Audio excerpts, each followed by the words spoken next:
Welcome to Research Perch from the Massage Therapy Foundation. Short, practical insights into massage therapy research and how it can benefit your practice.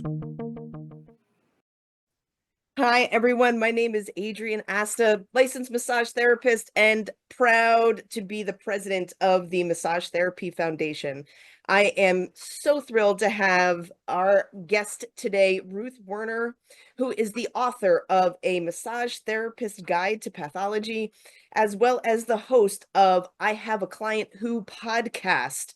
And Ruth is also a past president of the Massage Therapy Foundation as well. Ruth, thank you so much for joining me today. Oh, Adrienne, it's always a pleasure to spend time with you. Absolutely. Yeah, likewise. So today we're talking about the International Massage Therapy Research Conference that is coming up at the end of April. And we were just chatting kind of offline about how important this particular conference is to our profession, not only for massage as a field, but also as an opportunity for us to communicate to our allied professions about what we do and that we are keeping up with what's going on currently in the profession. And as well as the end user, right? Our clients are really the ones who ultimately benefit from this. So tell me your history, tell us in the audience your history with the International Massage Therapy Research Conference. It's kind of playfully known to us as IMTRC. Mm-hmm. Yeah, great. I will tell you that the very, very first one, which I think we figured out was in 2005, was the post-conference meeting after the AMTA national meeting that year in Albuquerque. And I went mainly because I wanted to hang out with some cool people. I got to share a room with Tracy Walton. I got to do a class with Martha Menard. I mean, it was people I wanted to spend time with. I had no idea what massage therapy research was. It was really my very first introduction to this idea that people are conducting scientific studies about our work. And wouldn't it be good if they were actually massage therapists who were doing it? And so, at that meeting, I remember very clearly, I took my very first class on how to read a research paper, which has influenced everything I do in this field since then.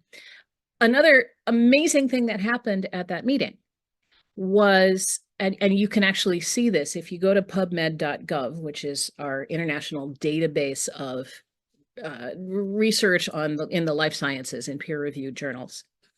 And you do a search term for massage therapy, it will show you a little graphic of time, right? Like when you get an idea of how many papers were published in which year over time.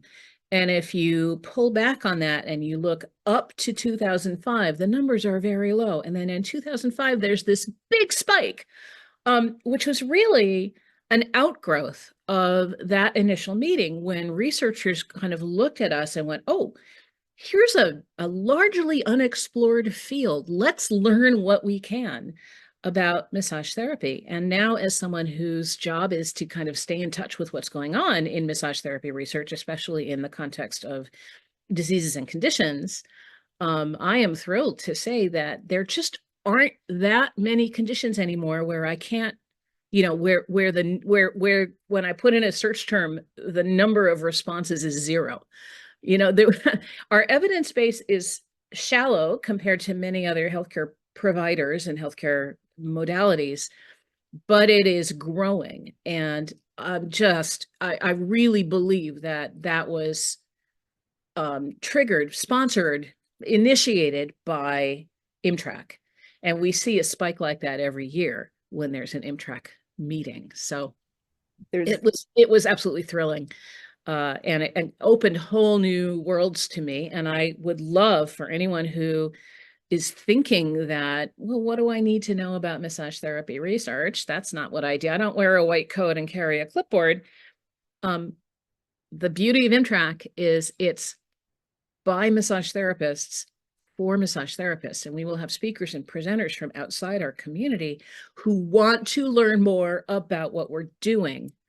And what a great way to make connections with people who are pioneers in this work. I had done a podcast early in my presidency with Heal Well and talked about, research. To us, we think of lab coats and Bunsen burners, right? So it's funny that you use that analogy. And a strong component of this coming research conference is going to be centered around how we can participate in the capacity that we already know, right? So not having to develop a new skill set in order to bring our our jobs, Our to wisdom. our wisdom into this really robust effort to make massage therapy part of integrative care. And speaking of that, we're really excited. One of our keynote speakers is going to be Jeff Dusick, who's the founder of BraveNet, which is the integrative medicine's version of their practice-based research network. So MassageNet, which is through the Massage Therapy Foundation, is a practice-based research network for massage therapy and a place where researchers and massage therapists can come together and participate and learn from each other about this, the work that we do and how it can benefit their works. A little bit more, Adrienne, if it's okay, about what a PBRN is, because you were talking about how there are opportunities for massage therapists to participate in research, and you can do this without an advanced degree in the right kinds of settings. If you are just interested in adding to what we understand about this profession, you can join our PBRN. That means Practice-Based Research Network, which basically operates, if I understand correctly, and you can elucidate on this, it basically sends out surveys to people who are in various kinds of specialties. When someone is trying to collect a bunch of data about a particular thing, if you fit that profile, that inclusion criteria, then you get to contribute what you've discovered. And it's a way for people whose hands are oily to get involved in research that's happening at an academic and professional level. And I just think it's a really exciting idea. For those of you who want to learn more and participate more, there's a large component of this at this coming IMTRC this year. So one of the things we like to remind our audience is that it is free to be a part of MassageNet, right? So MassageNet does not commit you to doing the research, right? MassageNet is just a place where we can see. So let's say, for example, that there might be either a hospital or an academic institution that wants to do some research on the massage therapy benefits of, let's say, multiple sclerosis, right? So they will look at massage therapists, licensed practitioners in the area, and like you said, Ruth, send out a survey saying, would you like to participate? And you can opt in or not based on the criteria of and the needs of the research study happening. So it doesn't cost anything. It doesn't commit you to anything unless you want to opt in to this. And we really encourage everybody to join MassageNet, and we'll learn a little bit more at IMTRC. One of the things I want to just kind of recall from a really early conversation you and I had decades ago, was that, why do we need research is often a question that comes up with, a licensed practitioner. I'm in my treatment room, I'm doing the thing that I'm doing, and, is it really going to change my work? So I remember a conversation that you and I had about, how we used to think about our approach to clients who have cancer, right? Mm-hmm.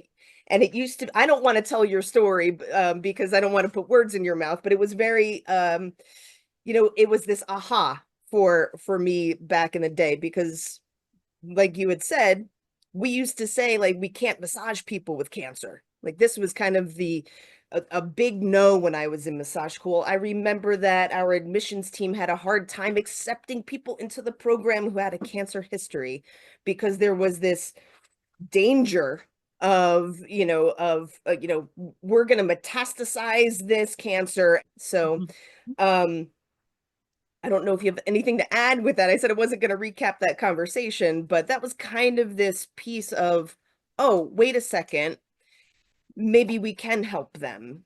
So Yeah, what happened really was that some brave people sort of flipped the script a little bit. And instead of asking, is massage therapy dangerous for people who have cancer? The question became, are there any benefits that we can safely offer to people who have cancer? And that changed everything about asking good questions, because that's really what research is about, right? Is figuring out what's the right question to ask. And also about opening avenues for people who are, and I don't use this word lightly, people who know me know I don't use the word suffer, right? But for people who are truly suffering from cancer and cancer treatment and all of the things that go along with that, and wouldn't it be great if there were a way through educated, safe touch to ease that burden? And we discovered that, yes, indeed, there's a gazillion ways that we can help people who are living with cancer, who are recently finished with treatment, who are going through treatment, or people who had cancer many years ago. And there are ways to do that safely without putting them at risk for complications or for metastasis or for, the other things that we might be fearful of. I will add, though, Adrienne, that when I went to massage school, our job was to be more conservative than we needed to be. And I will maintain that that is still the case. We just didn't know that there was a way to approach this safely. And so when our teacher said that massage and cancer don't go in the same sentence, it wasn't that they were trying to be pejorative. They weren't trying to punish people with cancer. They weren't trying to punish massage therapists. They were just trying to be safe. But when we start asking more precise questions about risks versus benefits, that opens up a lot of possibilities. Here's another place that research has opened enormous doors, is in looking at the relationship between educated, welcomed touch and mood disorders, right? When we went to massage school, we weren't thinking about building a practice out of people who live with anxiety or depression. There are people now who build entire practices out of working with people with these disorders or people who have PTSD and trauma-informed care. We weren't thinking that massage was really useful for anything other than stretching fascia and pressing on muscles. And what we find is that our benefits for areas around depression and anxiety are much more consistently positive when we track the research than they are for things like delayed onset muscle soreness or speeding up training times or things that we've thought that massage could do. And with that in mind, that kind of broadens the scope of what we can offer and what we can responsibly bring to the public as a possible benefit for our work. And no one was thinking about that. Even 20 years ago, which is very recent, no one was thinking about, let's build a specialty in massage for depression, or let's look at the interface between massage therapy and trauma-informed care. And it turns out that connection is deep in the way that we are taught to communicate with people from the first day of massage school. And there just aren't that many healthcare practitioners who can have presence and conversation and touch all at the same time. And really having this biopsychosocial approach, which is inherent to massage therapy, right? So let's stay on this topic for just a minute. I especially want to hear your thoughts on how the public or the client kind of drives the treatment. And what I mean is this: post-pandemic, the amount of people who have filled out their intake form and circled anxiety and depression had spiked significantly. There was a noticeable difference on people who were seeking treatment for those particular things, which was, at least in my practice, because I hadn't, quote unquote, niched in that direction. So number one, I was thrilled that they were able to say that, right? That they weren't shy or ashamed maybe about having the having to mark that on their health history form. And number two, that they really saw massage therapy as a strong intervention for them, and a way for them to help soothe and as part of their healing journey, work with a massage therapist in order to help them alleviate some of the symptoms and feel cared for. So can you speak to the driving of the either research process or the adaptation or the adoption of what we do into the public, because the client is asking for it, and kind of your experience with that over the history of your work? It's interesting that you bring this up, and I will point out that we actually, there are going to be some presenters at IMTRC that are going to address body work and mood and coping mechanisms. Cynthia Price is one of the pioneers in exploring those connections, and I'm always excited to hear her speak. I think that one of the biggest changes that has happened within my lifespan in this profession is although it is still a problem and we can't pretend it's not a problem, the public is less likely to assume that massage therapy is sexual than it used to be, right? So that's one thing, right? Going to a massage therapist as part of self-care is much more socially acceptable now than it was when we got started.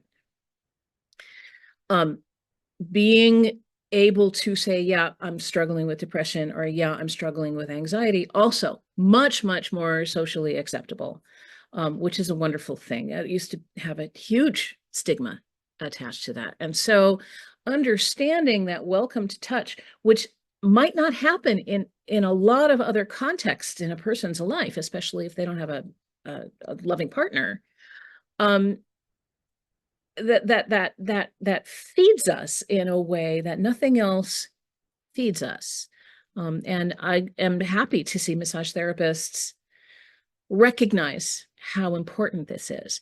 And I will share also, I mean, we had this sort of spike in self-identification with anxiety and depression post-pandemic. I think we're in the midst of it again now, post-election. And I actually have not yet answered. I have a proposal to speak with the Registered Massage Therapists Association of Ontario.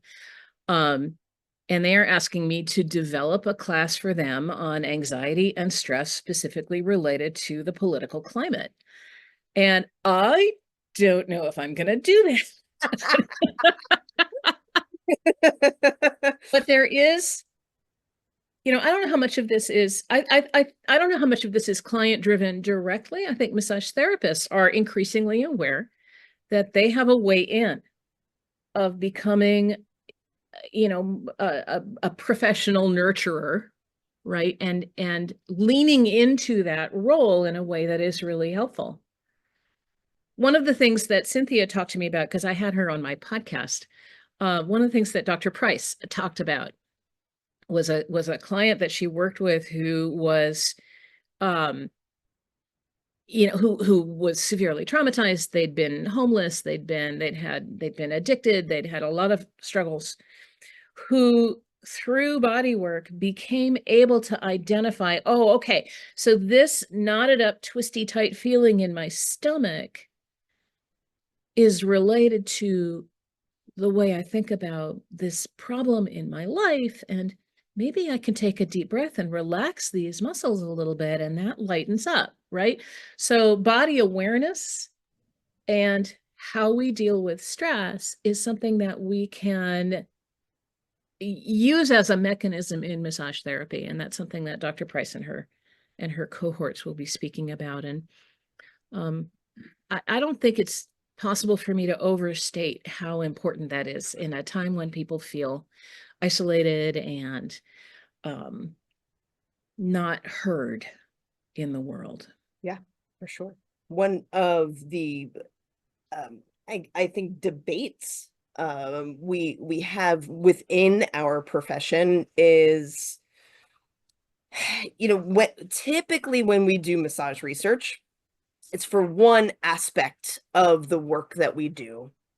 Is it pressure related? Is it presence? Is it, and do we see an opportunity? Would love to hear your opinion on this. Do we see an opportunity to take these pieces of what we do and study them as a whole?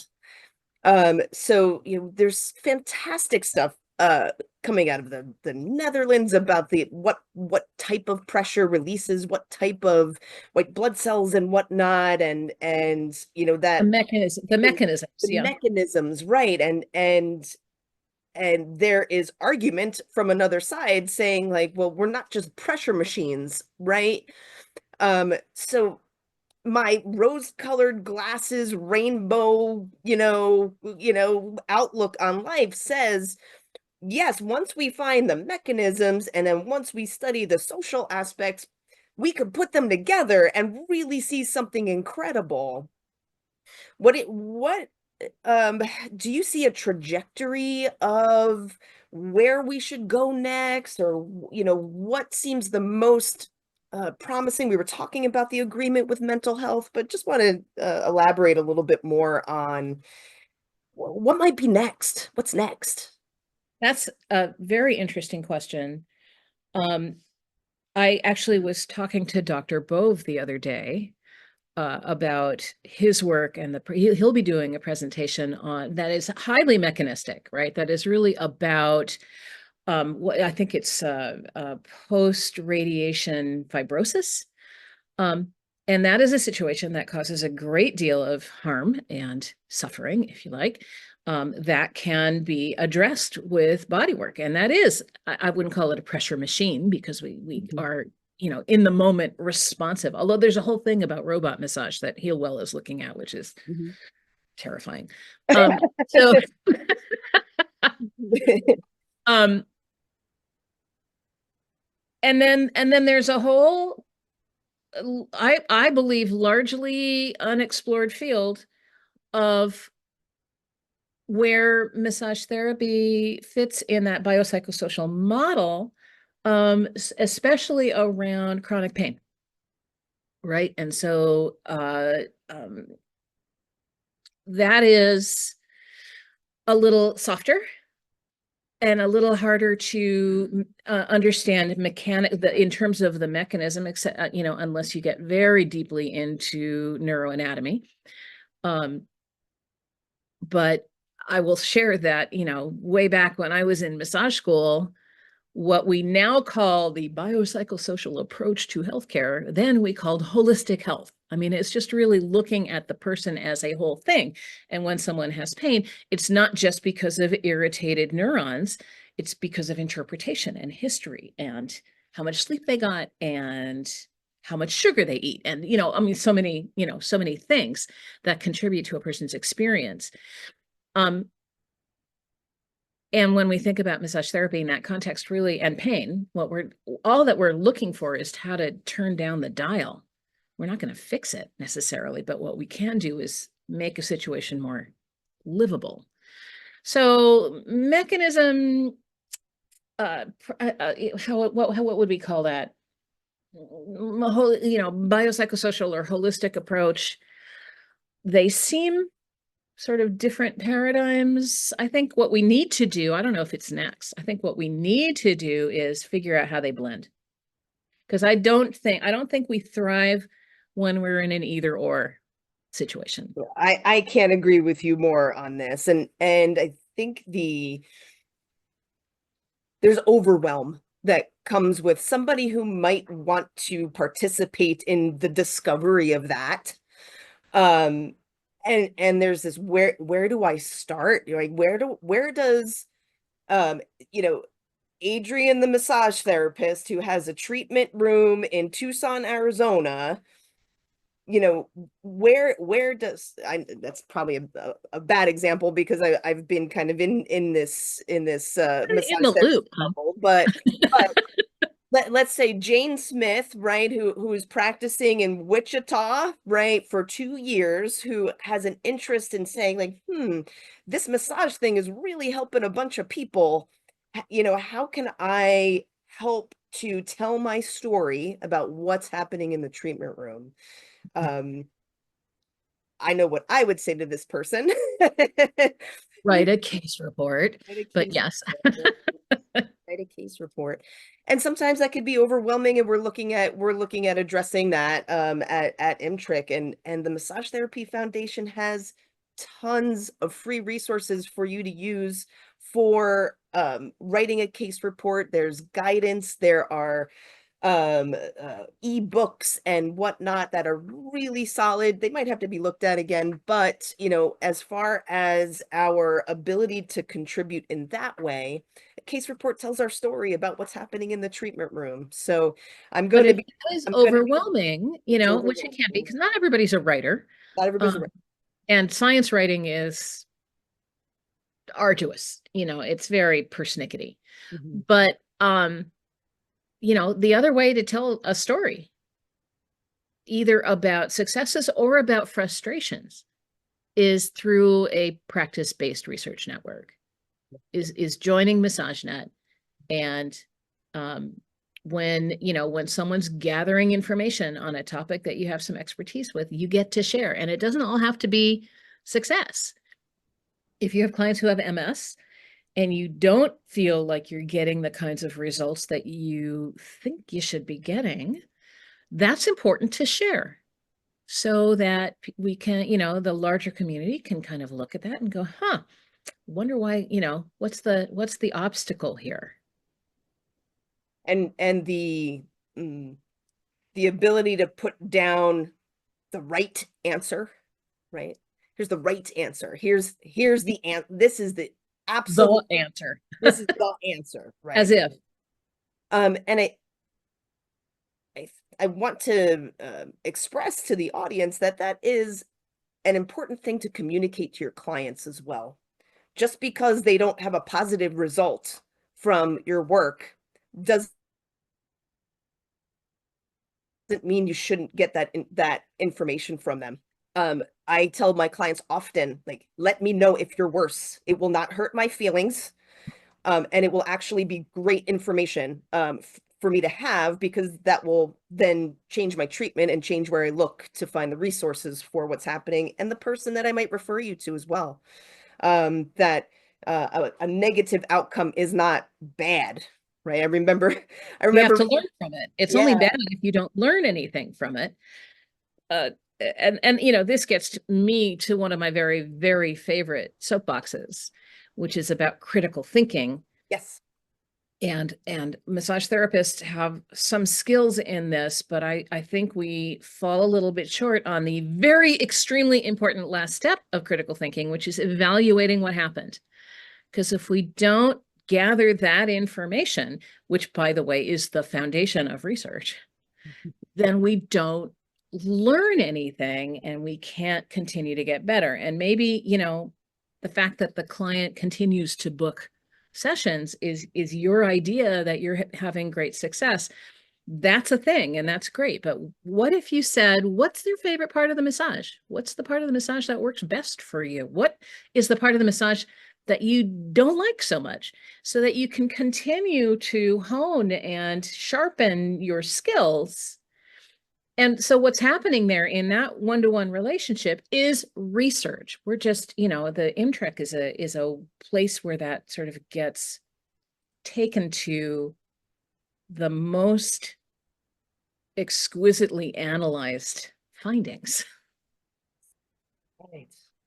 In the work that you do, where do you find that is there a condition that you are saying, man, I really hope we can find a way to either build more case reports or have more of a conversation about this particular condition? I think that what's happening now, it's interesting that you should ask this question, and just to our listeners, she did not tell me ahead of time that she was going to ask me this. I think that the capacity right now to gather data on massage therapy in the context of diabetes is astonishing, because people have real-time monitors. And right? So Right. you can do, I mean, we had the capacity previously to do pre-post blood glucose tests, but that's, you know, you got to break the skin, and they're not cheap, and they're not, you know, it's a little bit clumsy. But now a lot of people with diabetes have in real-time monitors to see what's happening with their blood sugar during the massage and in the few hours after massage. And wouldn't it be amazing to record some of those numbers? I did a big project on diabetes recently, and interviewed a few people, including several actually, massage therapists who have diabetes, who found that it was really interesting to watch their monitors on themselves while they were doing massage, because they saw some interesting changes there too. So here's a situation where we can get real-time data. And I haven't seen anyone take advantage of that yet. And I am really, really eager to see it, because if we're not making the difference that we think we're making, we should know that. Yes. So when we say things about massage and blood sugar, they might be based on actual information and not best guesses. Right. And as you say that, I'm thinking of my client with type 1 who wears an external monitor, has their phone nearby. And when that blood sugar dips to a level that she needs to take a sip of juice, then of course, yes, of course, it's obviously happening in real time. This is exciting to even think about this. Any other thoughts about,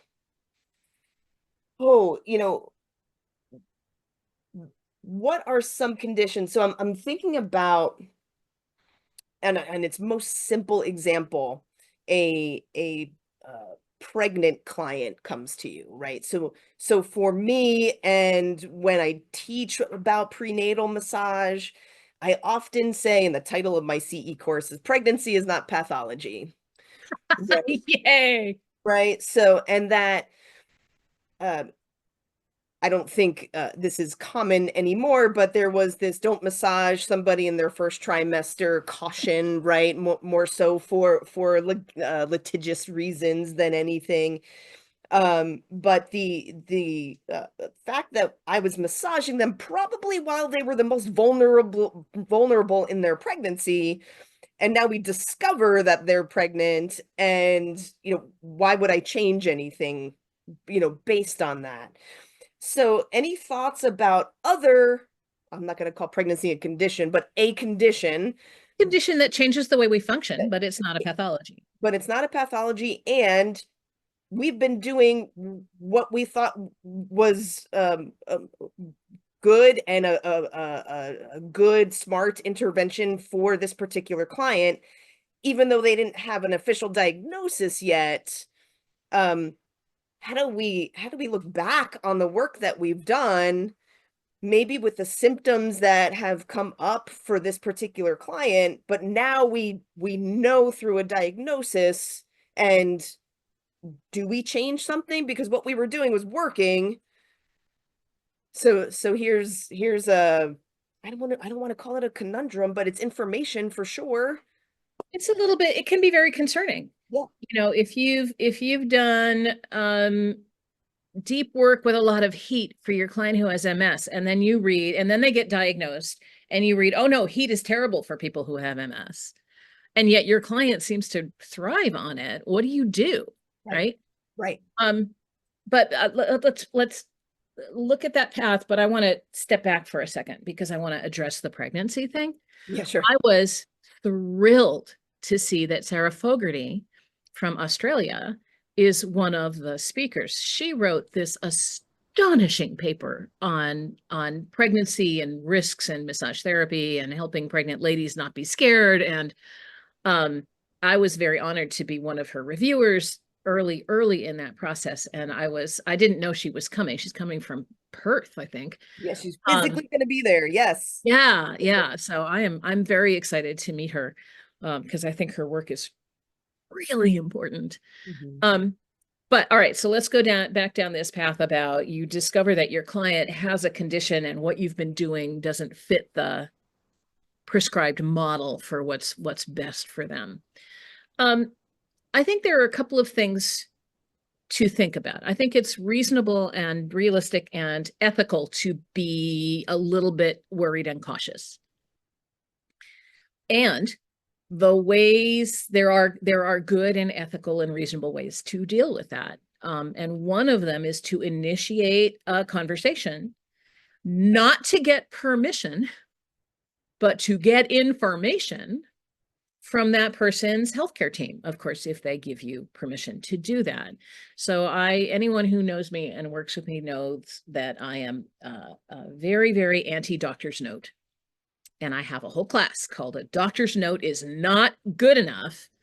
But I am very pro initiating a conversation with a person's healthcare provider, if you have permission to do that, to say, Dr. Lopez, I've been working with your patient, Mrs. Garcia. She tells me that she's been diagnosed with MS.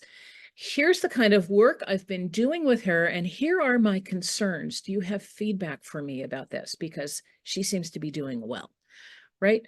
And the clearer we can be about our concerns, the more useful that kind of conversation is.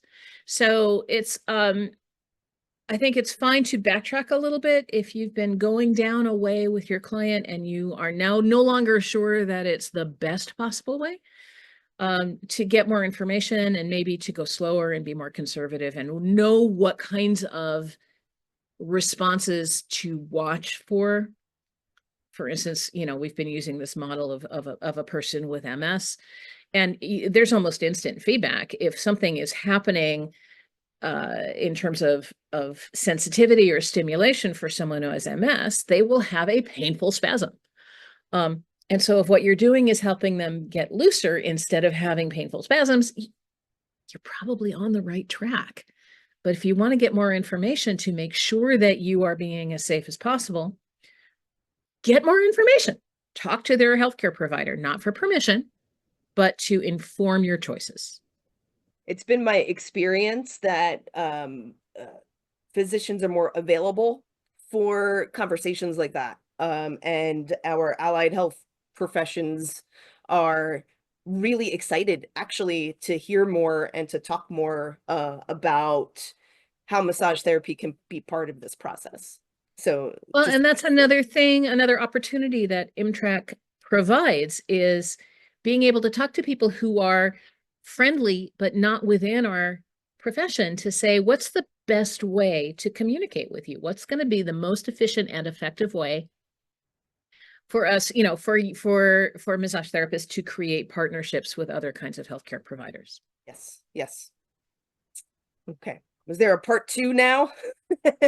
we went back to the pregnancy and then and we talked about MS and MS.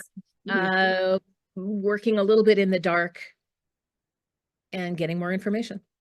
Getting more information. I think that's the punchline to not just IMTRC, but this kind of critical thinking and this research process that we can all be a part of in the capacity that we already know, without any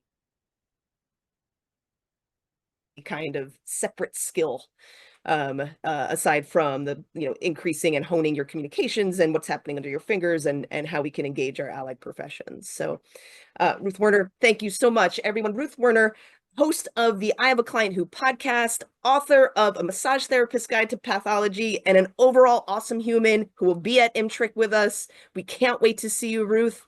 Thank you very much, everyone. I'm Adrienne, President of the Massage Therapy Foundation, and this has been Research Perch. If you enjoyed this podcast, please consider donating to the Massage Therapy Foundation so that we can continue to bring you this and many other resources to increase your knowledge and improve your practice. Thank you.